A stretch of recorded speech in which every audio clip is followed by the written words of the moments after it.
Nel 2017 noi abbiamo avuto, solamente per quanto riguarda il lavoro nero, 565 lavoratori in nero su aziende ispezionate 1300 circa.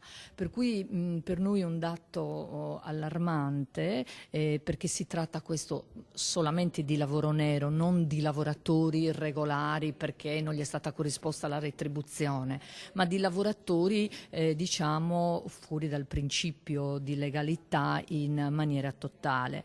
A margine della conferenza sui controlli amministrativi nel quartiere Piave di Mestre dopo la retata del 10 luglio è stato fatto anche un focus sul lavoro nero nel veneziano, che, numeri alla mano, dimostra come sia aumentato il trend, in particolare per determinati settori. Il terziario, l'edilizia e l'agricoltura, dove diciamo, si concentrano maggiormente i nostri interventi ispettivi, senza anche altri settori che comunque noi monitoriamo sempre, come la metalmeccanica o piuttosto anche il manufatturiero.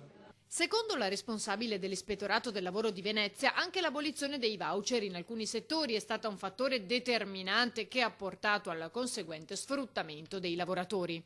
I voucher sono stati aboliti, ma poi sono stati reintrodotti, ma ci sono difficoltà, diciamo, no? Nell'attivazione, perché ci sono vincoli più stringenti e quindi il lavoro nero sicuramente è aumentato in questo frangente, l'abbiamo notato.